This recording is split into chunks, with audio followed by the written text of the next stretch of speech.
If you ask the people of Braddock County, Pennsylvania, they'll tell you this story is real. Not folklore, not campfire talk, but documented truth. Something the locals still whisper about every December when the snow gets thick enough to hide things you'd rather not see. It happened on Christmas Eve, 1994, in a remote farmhouse sitting alone on the outskirts of town.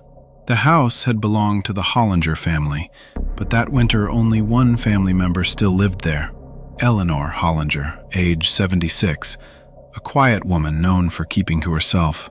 Eleanor's grandnephew, Tom, was the last person to speak to her.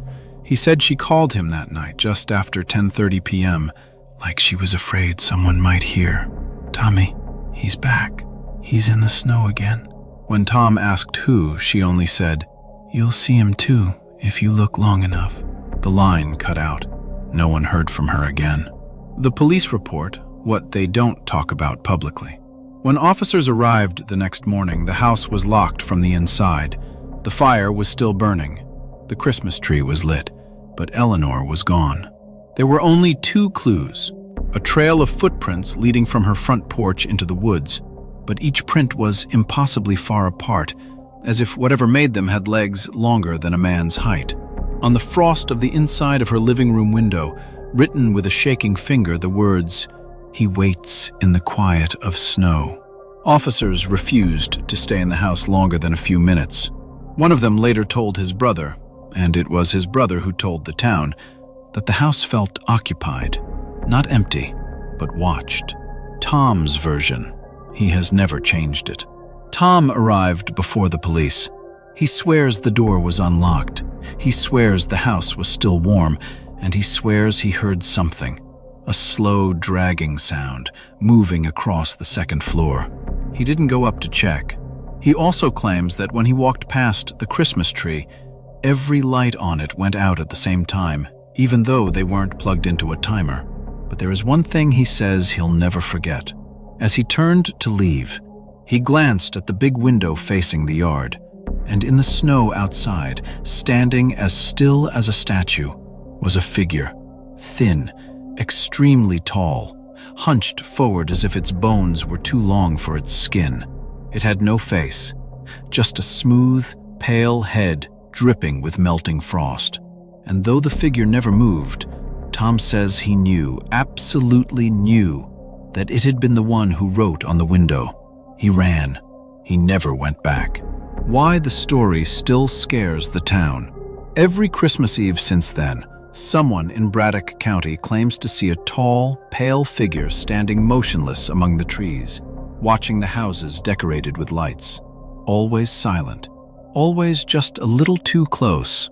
Some say it's looking for Eleanor. Others say it just waits, patient and cold, for anyone lonely enough to hear it whisper their name through the snow.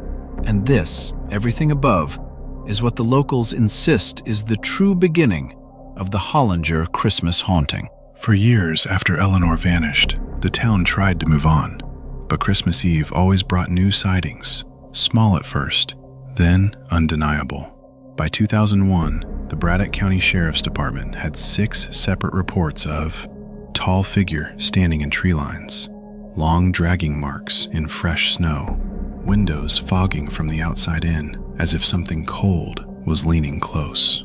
The final incident, the one that forced the county to seal the Hollinger property for good, happened in 2013 when a pair of night hikers passed the old house around 11:47 p.m. They were about 20 yards away when they saw something move behind the frost-coated window. At first, they thought it was a reflection. Then the reflection stepped closer. Its head rose into view, pale, stretched too long, too narrow. No eyes, no mouth, just smooth white skin glistening like packed snow left too long in the sun. The hikers said the figure tilted its head sharply, the way a dog does when it hears something strange. Then it smiled, not with a mouth, but with a long crack that split across the lower half of its face like tearing wet paper. The lights in the dead house flickered on. Every strand on the Christmas tree lit up, and slowly, painfully slowly, the figure lifted a hand and traced something on the inside of the glass. When investigators arrived minutes later, the two hikers were half frozen, terrified, barely able to speak. But the message on the window was still there. "He found her." Inside the house, they found no body, but clear drag marks leading to the back door and out into the woods, where the snow had already swallowed all trace. The house was condemned that night. Every Christmas Eve since, the county blocks the entire road, not to protect the site, but to protect the people.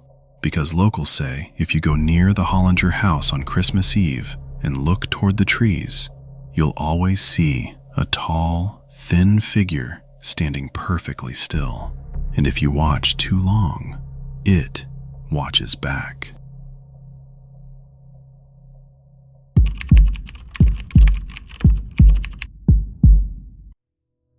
A terrifying Christmas ghost story said to be true in the Midwest. Every winter in Carter's Ridge, Wisconsin, people warn newcomers not to open their doors after midnight the week before Christmas.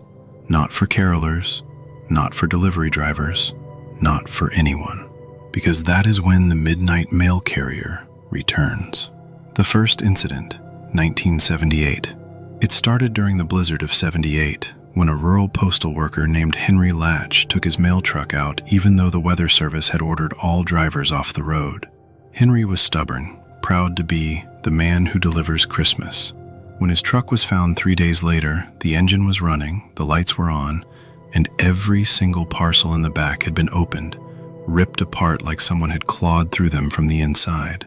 Henry Latch was never found, but the townspeople swear that after that winter, they started seeing a man in a postal coat walking through the snow at night, dragging his mailbag behind him, leaving a black trail where the snow seemed to die. What he delivers now. The midnight mail carrier doesn't bring gifts. He brings regrets. People say that if he knocks on your door, he'll hand you a package wrapped in soggy brown paper. If you open it, you'll find something you once lost, but ruined, twisted, or wrong. It might be a toy you loved as a child, now snapped in half. A photograph of you with the faces scratched out. A letter in your own handwriting, predicting the exact night you will die. And no matter what you do, he always whispers, "Delivery. Confirmed." People who receive a package rarely sleep through Christmas Eve. A few don't see Christmas morning at all. The family who answered the door, 2011. The worst case happened in 2011 to the Garrison family, who lived on the far end of Route 12. They heard a knock just after 12:15 a.m. Mrs. Garrison assumed it was a neighbor needing help in the storm. She opened the door before her husband could stop her.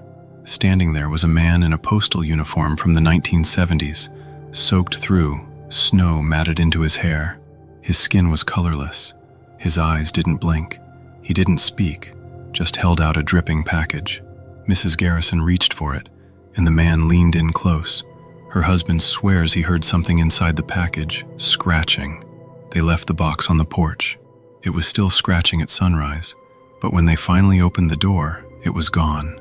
The snow around it had melted into a perfect human shape lying face down, just like someone had been absorbed into the ground.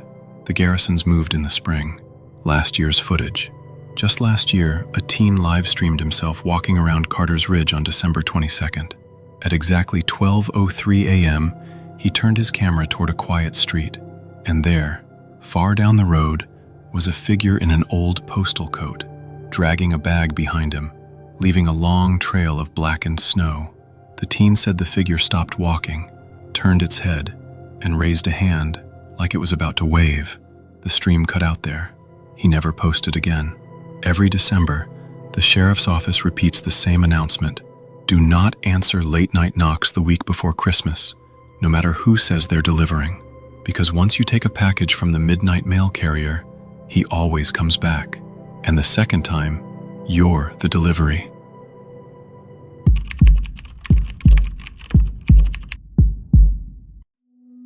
People in Hawthorne Lake, Minnesota don't talk about the winter choir anymore.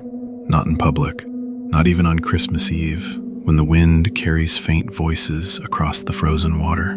But if you corner a local after a couple drinks, they'll quietly tell you this story is real. Not a legend, not a rumor. a true event the town still refuses to put in their official history.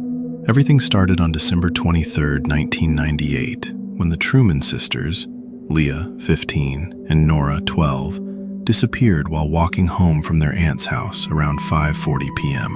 The path they always followed ran along the edge of Hawthorne Lake, a place that froze early, stayed silent, and was avoided after dark.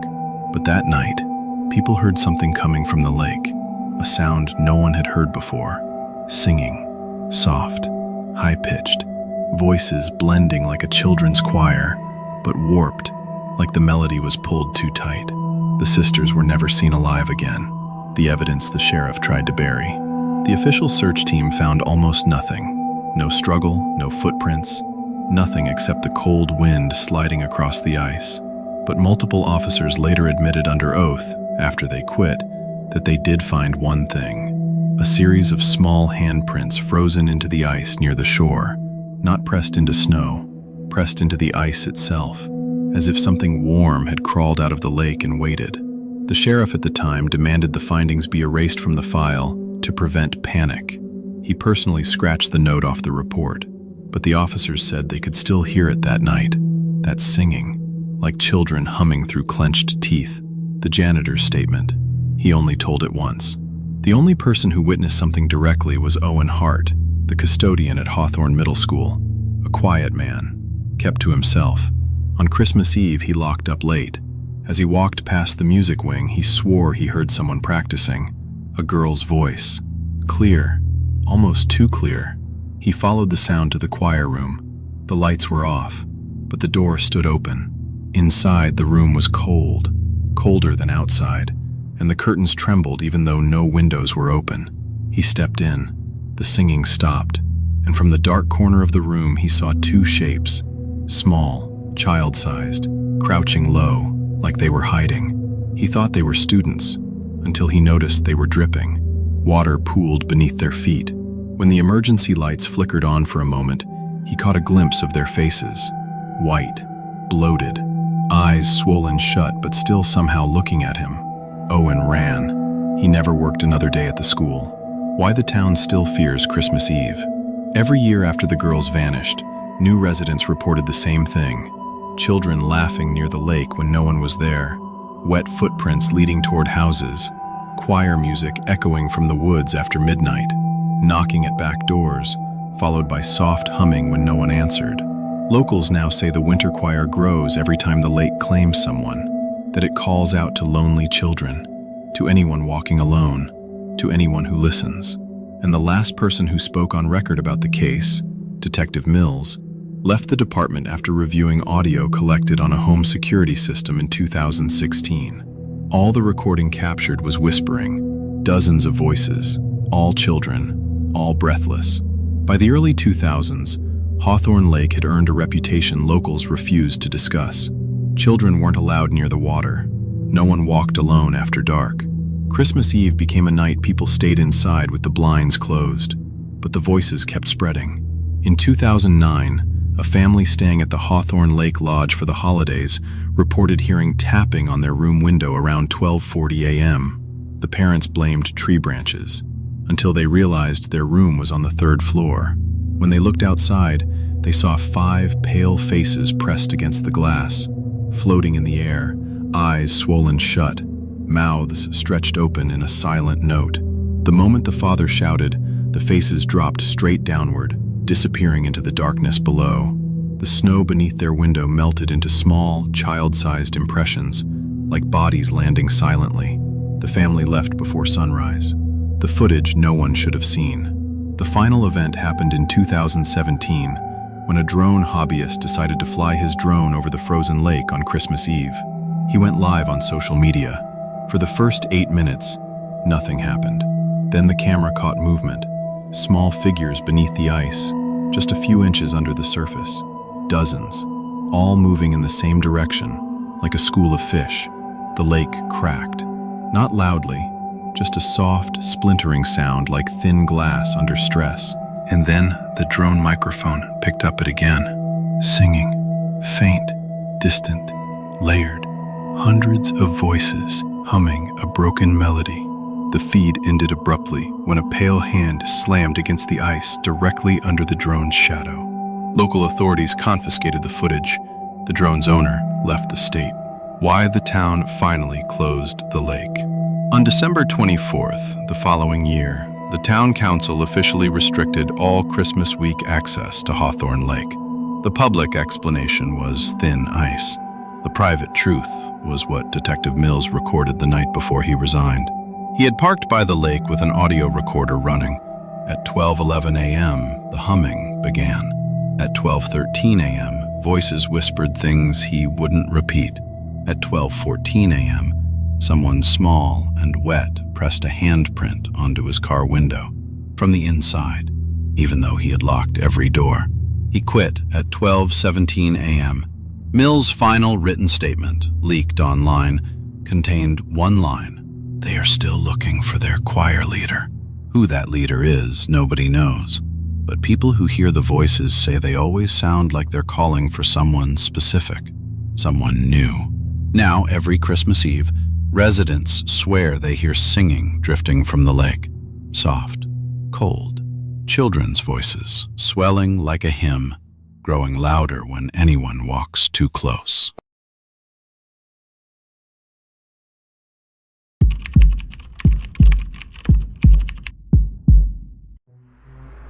If you ever visit Red Hollow, Colorado, don't ask the locals about Cabin 32. Most will deny it ever existed. The rest will tell you it burned down decades ago. But the sheriff's archives, the ones they don't show tourists, list Cabin 32 as the site of the Christmas lights incident of 1992, a case every deputy swears is real, even though it was scrubbed from public record. It involved a young couple, Marcus and Julia Randall, who rented a remote cabin in the Rockies to spend a quiet Christmas away from the city. Julia's sister was the last person to hear from them.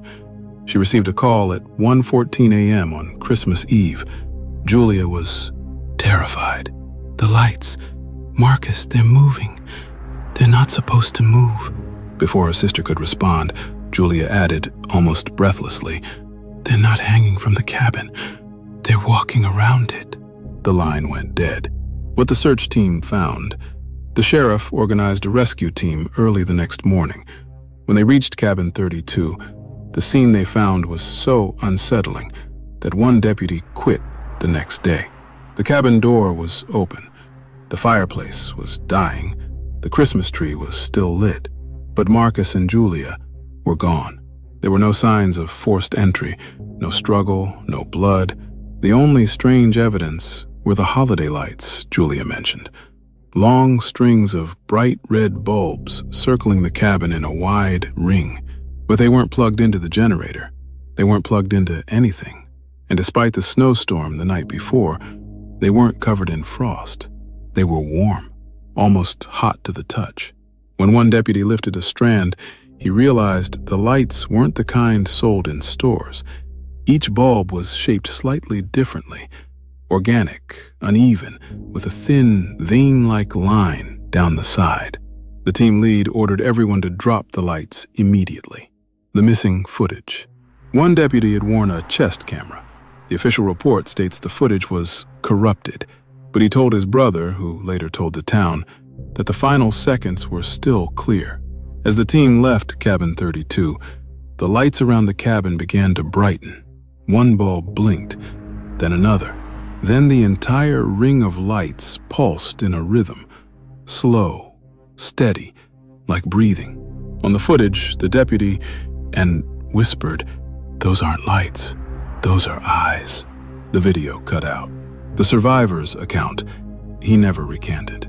3 days later, Marcus was found wandering barefoot along a closed ski road 6 miles away. His feet were frostbitten. His clothes were torn. His face was blank, like he had forgotten how to speak. But he managed one sentence before collapsing. "They follow the brightest place. They wait for Christmas." Marcus survived, but never fully recovered. Julia was never found. The cabin burned to the ground the next winter during an unseasonably warm night. No cause was ever determined. But every year, on the week before Christmas, Hikers report seeing a soft red glow deep in the forest, blinking, slow, rhythmic. Some claim they see shapes moving between the trees, tall, thin, carrying strands of lights that sway like living things. Locals call them the Walkers of Red Hollow, and they swear this first half of the story is absolutely, terrifyingly true. For months after Marcus was found, the sheriff's office tried to explain the case in rational terms: hallucination, hypothermia, wildlife. But no explanation held up after the Winter Patrol incident on December 22, 1993. Deputies Burroughs and Mendez were conducting a late-night sweep near the ruins of Cabin 32, checking for illegal campers. The forest was silent, the sky completely black. At 12:46 a.m., they saw a glow through the trees. Burroughs thought it was a campfire. Then the light flickered, not like flames, but in patterns. On, off, on, off. When they got closer, both deputies froze.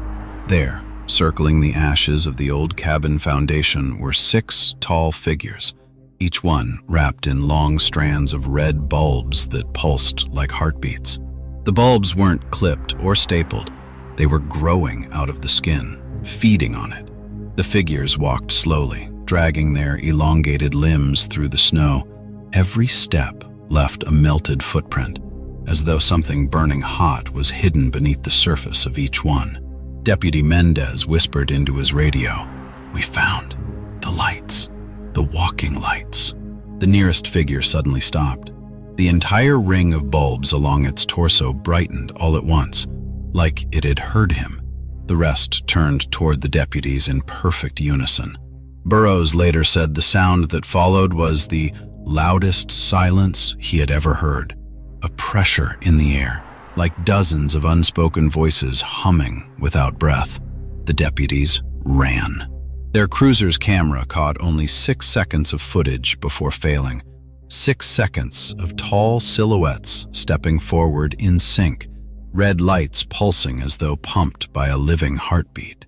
The last Christmas sighting. The final confirmed report came in 2010, when a group of college hikers decided to camp near Red Hollow during a light snow. They set up tents, built a fire, and joked about the living Christmas lights. At 1:03 a.m., one of them stepped away to use the bathroom. He returned, pale, shaking, unable to speak for several minutes. Finally, he whispered, "They're decorating the trees." The group followed his gaze. Deep in the forest, between the pines, they saw it. Dozens of vertical lines of red light hanging from branches like holiday garlands.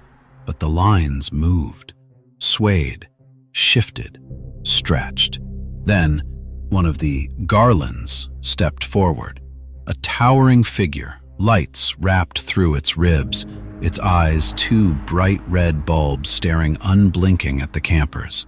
Another stepped forward, and another. The forest lit up like a Christmas display controlled by something ancient, intelligent, and hungry. The hikers fled, leaving all their gear behind. The next morning, rescuers found their tents neatly folded, their equipment stacked in a symmetrical ring, as if someone, or something, had arranged it with careful, childlike pride. Current warnings. Since then, the region has been fenced off each December. Unofficially, the Sheriff's Department warns residents, if you see red lights in the forest, do not approach. Do not call out. Do not shine a flashlight. They follow brightness. Because according to Marcus's final lucid statement, whispered from his hospital bed, they don't want to hurt us. They want to decorate us.